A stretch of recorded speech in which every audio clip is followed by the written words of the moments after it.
There we are. Greetings and hello, everyone who is watching. I am Eric Smith, the DM of a current Vampire: The Dark Ages chronicle that I am doing with a group of friends. And recently, I have decided to start this series as a recap of just the events that have been taking place throughout the chronicle. All just I thought this would be an interesting idea. I've seen people like the Gentleman Gamer do it before, and well, speaking of the Gentleman Gamer, that's sort of where I'm getting my storyline from. So credit where credit's due to him. But anyways, yes, my Vampire: The Dark Ages chronicle. Taken directly from the Gentleman Gamer, his Power or Mercy Chronicle, he did a recap series, just like the one I am doing here. But I am including my own original ideas to this. I am not just doing a pure copy and paste job here. I've taken out a lot of these things that he had in his storyline, and I've added my own when it comes right down to it. This is the first time I've ever done something like this. I'm not scripted. I'm just rambling, and so this is mainly a test, if anything else. So if it doesn't come out well, I'm just not used to doing this sort of thing as of yet, really. But anyways, back onto the recap, as it were. This game started about probably around the beginning of summer. We decided that we wanted to do, after our modern game of Vampire: The Masquerade, Milwaukee by Night, we decided we wanted to do our own sort of just a Dark Ages game, just to see what it would end up happening. And I was thinking, okay, where am I going to get a storyline? Because I want to have my own original ideas in this, but of course, I'm pretty crap when it comes to writing a huge overlapping storyline. Sometimes I can do it, but we just want to do something quick and easy, of course.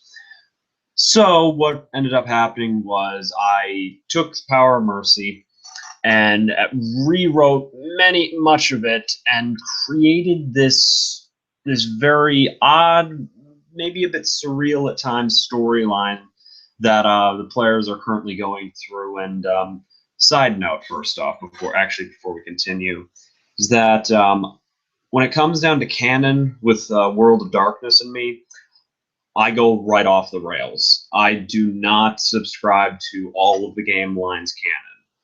I use Vampire: The Masquerade, some parts of Mage, Werewolf I throw out the window. There is no Worm, there is no Weaver, no Gaia, no 13 Tribes, no Apocalypse. None of that exists in our setting. This is like my own Frankenstein creation. The only thing that's missing is the Prometheans from New World, or Chronicles of Darkness, they're calling it now. But yes, I have basically done this glorious mishmash of different lores just so I can make the setting feel like a vampire game, all in all, because I want to have the other monsters get involved. I want to have more than just vampire, vampire, vampire. I want to have a mage. I want to have a werewolf. But I don't like the idea of just mages. They just want to experiment on the vampires. Werewolves, kill them in the name of Gaia. Never liked that game. It's just not my cup of tea. So I have taken to using the Werewolf the Forsaken lore, translated a ton of stats, including the gifts and the mechanics. I go all the way when I do this sort of thing. But yes, just a word of warning to anyone watching who is a new classic World of Darkness, loyalist. I am no such loyalist. I use what I like, and what I like is Vampire: The Masquerade, Forsaken, some parts of Mage. Not the biggest fan of that one either. Awakening I thought was actually better. Sue me, but yes. Anyways, our game takes place in 1191 at the beginning of the Third Crusade. It's around, I believe, June, mid-June. This year actually was very interesting, because not only was it the start of the Third Crusade, where King Richard the Lionheart came over to England, stayed there for about a week, and then left, because he only spent that long in that country, even though he ruled it. But it also was the year that there was basically, I believe, a deluge that happened throughout England, and it was just raining like mad, like this entire, like throughout the all year round, to the point where crops could barely grow. Oh, it was a very horrible time to be a farmer in England at this point, at this period. But anyways, our game starts in London with our players. Each of them are Solomon the Black Iron Knight, Matthew Lepoer, Jacques de Clare, and Lord Jonathan Belcrest. Now, these four do not know each other. This coterie was formed at the behest of the heirs of Mithras. What is going on currently is that their backstory is, we'll start with Solomon. Solomon, he is a Nosferatu. He's Armenian, Jewish Armenian. He grew up in Turkey, I believe, for most of his life in the city of Edessa. He was a very hedonistic noble, by all accounts. The man was this gigantic hedonist. You know, he did not care about his religion. He did not care about the poor. He didn't care about anyone else but himself for the longest time. And this is what led to his downfall. He was embraced by the Nosferatu Godiva, who posed as a red lady to draw him in, using her mastery of obfuscate, of course. And she basically turned him into this monster as recompense for what he did. She said to him, leaving him a note that she turned him, left him in the crypt of Edessa with the other Nosferatu, and said, "You come find me in England when you have made something of yourself." And so from there, Solomon, for a good deal of the first 100 years, because all the characters in this are at least on Scylla, he learned of all of the lore of Canaanites. He learned about his this horrible existence he was now a part of, and how he was he felt that he was damned. He thought he could never, he's fallen from the grace of God. He rekindled his religion only to feel that he's been pushed away from the Lord God. But during the siege of Edessa, he fled. He was terrified that he would have been murdered by the Suljiks, and he decided to flee from the country altogether, just get out of there, get into Europe, find somewhere better. He hired a merchant caravan under the guise of a merchant, another group of Armenians, and he was able to hire them to get him out of the city and hopefully into Europe. He wanted to get to England at the very least, and they were able to. But on the way out of the city, they were far enough away from the Suljiks to where their caravan hit a bump in the road. When this happened, the box fell out of the caravan and the one he was sleeping in, and broke open to reveal his hideous form. Thankfully, it wasn't daytime. He was about to run off because he didn't want to have to kill his family. And when they started to change themselves, turns out that the caravan he had hired was actually a group of werewolves. Again, though, seeing as how I do not use Guru in any of my games, these were Uthra of the Iron Masters tribe. And so they had already been paid by Solomon. And they said he was a fellow Armenian, he was a countryman. You may have tricked us, but you paid us a hefty sum, and we don't go back on our word. It's just against our beliefs.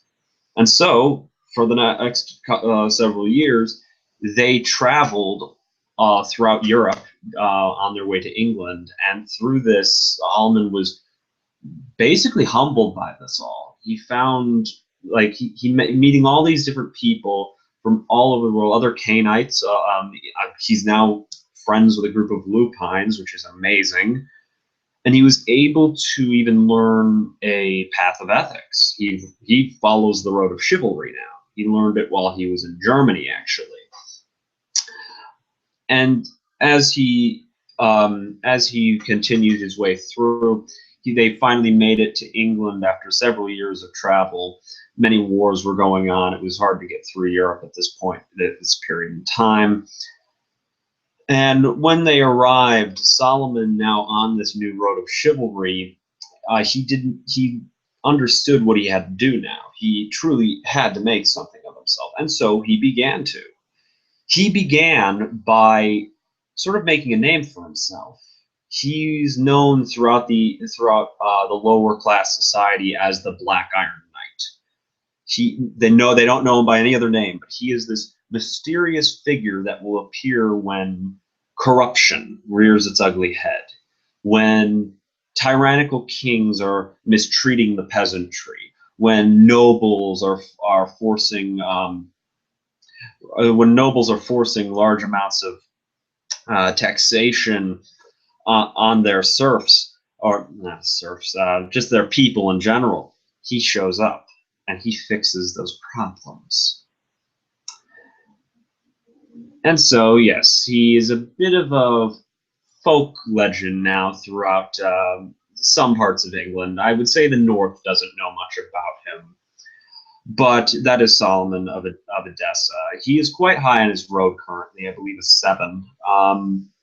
And next, I believe we have Matthew Lepoer, played by a good friend of mine who has a YouTube channel here on the internet, Sideways Thinker.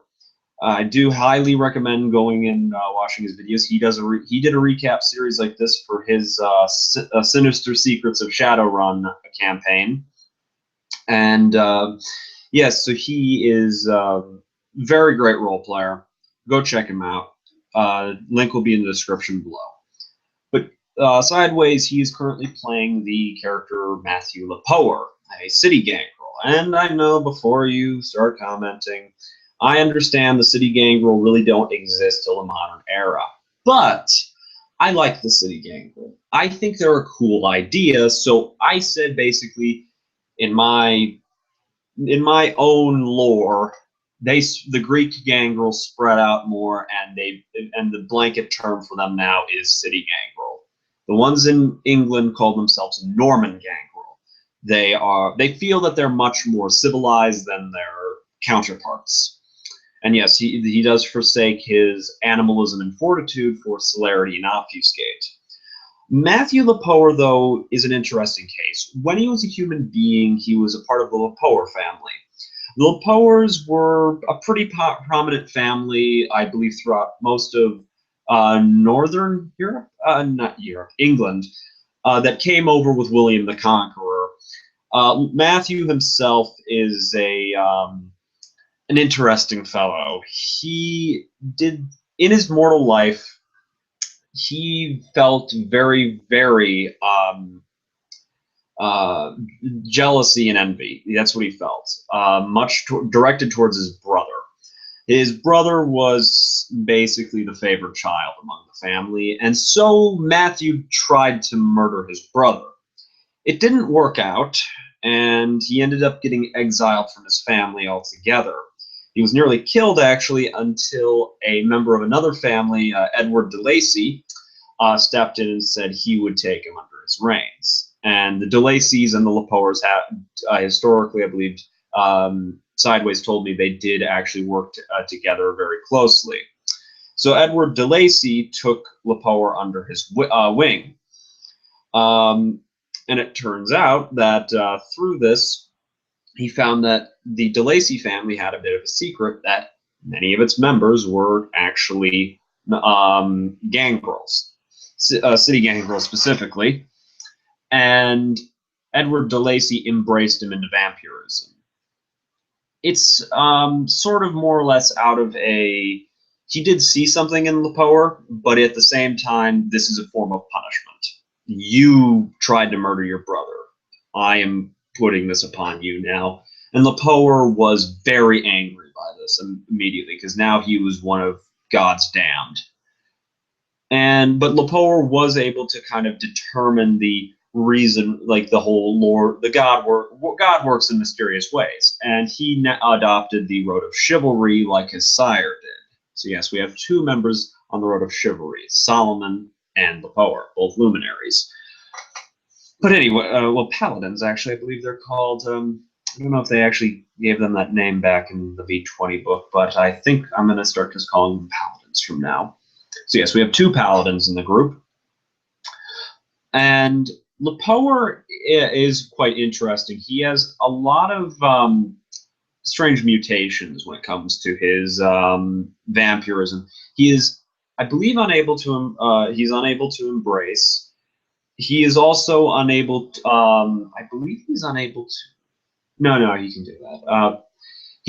I think he took vulgar as a flaw, so he is constantly he's at a greater difficulty to any social roles with other people because of his vulgarity towards them.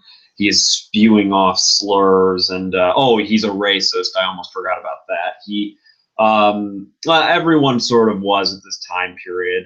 The ignorance of the time. His hatred kind of shines through a little bit more. He hasn't gone into detail in character about his hatred yet.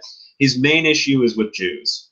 The Jewish people, it's a sad fact about England at the time period, though, that the Jews, especially this year, were persecuted more than any other people. They were seen as devil worshippers, and they were killed for that. It was unchristian. They weren't, and they refused to bow. People were spreading rumors they refused to bow down to Christian authority. They could get away with laws. The nobles, the Jews have the nobles in their pockets. It's all this bigotry that was going on throughout the Isles, and it's a very sad fact. But Lepore is one who takes very big issue with Jews. It's against his sensibilities, and because of another flaw he took, where he is prohibited from drinking the blood of Jewish people. And the way he believes this is because God is telling him their blood is too unfit to drink of. Yes, he's not. But again, many people of this time period were ignorant. So yes, that is Matthew Lepore. He's also about 6'9", I believe. He's a giant of a man. Very terrifying, very scary, very strong, very combat oriented. Oh, and he also has a ghoul that travels around with him, Claude, who is a inbred hunchback ghoul, and he is basically the whipping boy. He's very idiotic though. He's basically only has an animal cunning when it comes down to it. He cannot read, he cannot write, but he knows how animals work, and but I don't believe he has animalism he doesn't, because he's a city gangrel ghoul. So, but he has high amounts of animal ken. Lepore also took Touch of Frost, which and that has come into play several times throughout the game, and we'll get to that part when I talk about the story. Next, we have Jacques de Clare, another Norman, aside from Lepore, she was another interesting case. She was part of a convent. Now, this convent was trying to basically get more women to join. Many nuns joined the convents back in the day because their families forced them into it. It was a way of getting the good graces of the church on the side of a noble family. She was placed into it, but Jacques de Clare came from a family that was predominantly made up of warriors, and that still shined through even though she was a woman. She was one of I think she was like the only daughter in her family, but she still acted much like as a boy would. She fought with her brothers. She would even kick the crap out of them. And so the nuns saw this as a bit of an opportunity to use that to her advantage by continuously keeping her sort of in this warrior mentality, but at the same time pushing all of that towards a warrior of God mentality. Just trying to get more, trying to maybe get women to think that they can at some point become a warrior and go off and fight in the Holy Land. it was all a lie, of course. This was all construed just to get more women to join the convents, so they would, be stuck in this life now. A very horrible and corrupt thing to do. And Jacquot found out about this because they were telling her they were going to send her off to the Holy Land to fight in the wars. It never happened. She was so enraged by this that she, enraged, just like darted out like with her armor and like the one sword that she had. And yes, she did have a sword, family heirloom. And she just ran off into the forest, just crying, when she fell unconscious. And when she woke up, she was in a place she did not recognize. It was someone's house, in a bed. And there was a man of an Italian man that was sitting over her bed, saying, like, "You don't have to worry about them anymore. The corrupt Catholics won't get you."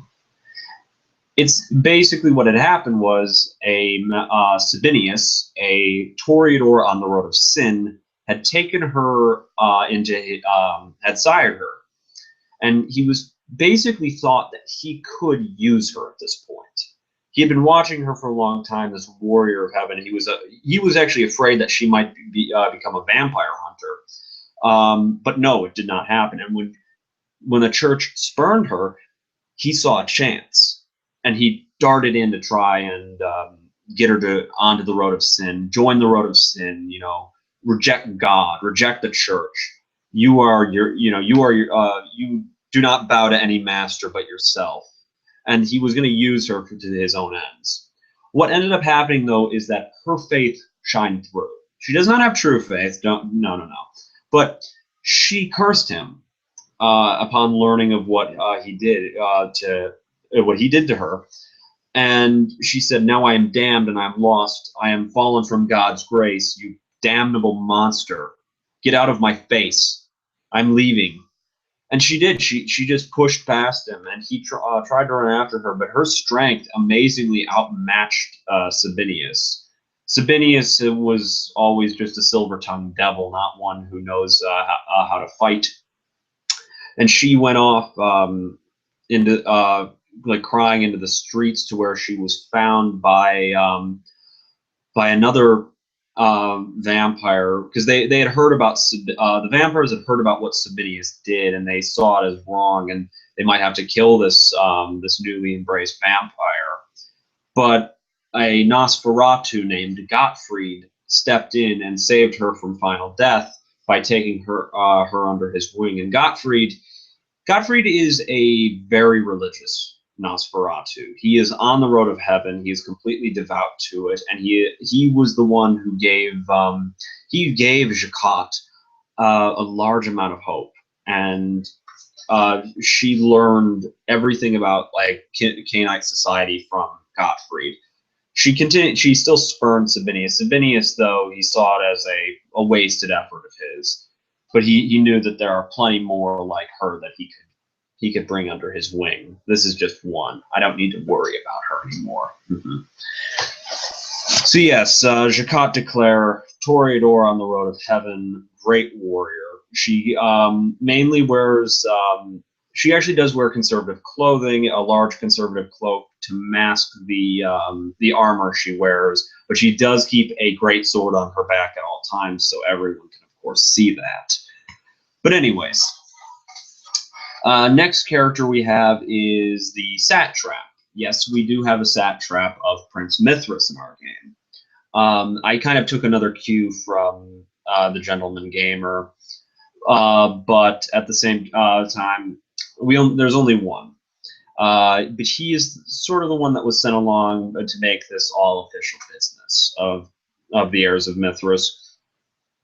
That official business we will get into in a little bit. The character of Satrap Jonathan Belcrest. He is the Lord. No, I believe he is the Lord. I don't know what we had written down, but I believe he is the Lord of Sarum. Yes, we took another thing from the Gentleman Gamer to us. Ooh.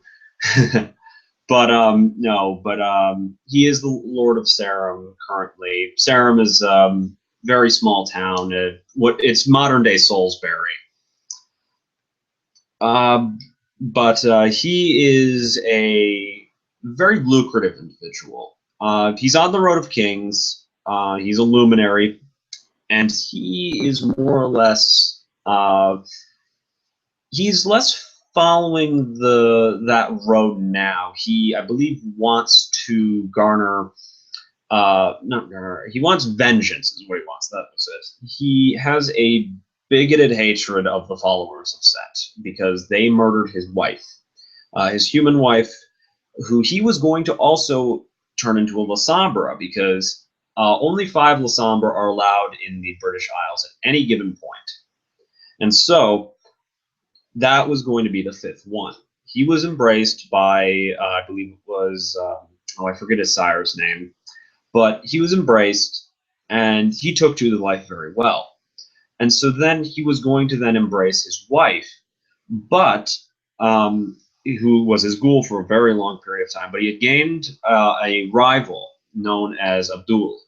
Abdul is a follower of Set from North Africa who had been trying to set up his cult in Sarum when when Belcrest had decided to stop this. They're not allowed to do this in his. It's not his city. It's his city that he patrols. He's the satrap. He's no baron or anything, but he still lays down the law that Sarum is his domain. You cannot take this from me. And so what proceeded to happen was Abdul murdered his wife, and that this sent Jonathan into pure rage, and he has been hunting Abdul ever since. He took another child who I believe died, so there's only 4 Lasombra currently in the British Isles. But he does have Janus the Cunning, his other ghoul, a friend of his, a servant from his mortal days that he has kept around for all these years. And Janus is an interesting character. I think I'll get into him a little bit more later. But Jonathan is the satrap. He is dedicated to Prince Mithras 100%, and he lays down the law throughout the baronies of Avalon wherever he can. His main thing, enforce the blood law. That is his duty. But his other duty is to hunt down Abdul and any other follower of Set that crosses his path. So, the first session now, since we're away from the characters, the first session took place in London, England. Excuse me. And it's been a single week since Richard the Lionheart left off to go kill Saracens and die of dysentery. And he basically what is now happening is the heirs of Mithras have called a meeting of the Cainites. He has called in these 4 specifically. They have called in these 4 specifically. Sorry, again, not used to this sort of recap video, unscripted and everything. Yeah. Continuing forward. They have called the heirs of Mithras to attend court. Now, many of them, only one of them does not live in London, and that would be Matthew the Poer. He and his sire, his sire has a great deal of influence over the Norman gangrel in York. Very prestigious. He actually took prestigious sire. Le Poer is the only one who had to travel to get here, but he was staying in another haven operated by agents of his sire. And so the 4 of them did attend this meeting at, I believe it's the London Cathedral, I think it is called. And when they all arrived, they were still waiting for the satrap to arrive. And he finally did after a while. And there was a lot of talk between the heirs of Mithras, who who was there? Saul, a member of Clan Shemise from the Voivodate in Eastern Europe. There was also Marcus Verus, I believe the Baron of Lincoln or Chester. It's one of those two. I might be completely off though. There was also Warlord Aethelwulf, the gangrel on warlord of Prince Mithras, and there was also Roger Decameron. Roger is a Cappadocian. He's the Chamberlain of Prince Mithras, his seneschal. And they called them all here. The vitae was given. Aethelwulf was very happy to see Lepoer again. The two of them are very close friends, actually. And what they spoke at long lengths over the issues of the baronies in general. When the satrap then finally arrived with his childer, he actually had to. And now his childer turns out he had been away from the baronies for quite a while. When he came back, it turned out that he had accidentally given up a lot of information about the current affairs that have been going on in the baronies of Avalon to an assumed Lasombra. He doesn't know if this was Lasombra, though. And so what had much of the information that he gave away to this Lasombra was of Prince Mithras is still in torpor. The Highlands are currently out of control. Only lupines and members of the Road of the Beast currently dwell there. Wales is still a rocky situation between the lupines and the strange magi who dwell there. And he gave away all this information that he knew. And what proceeded to happen was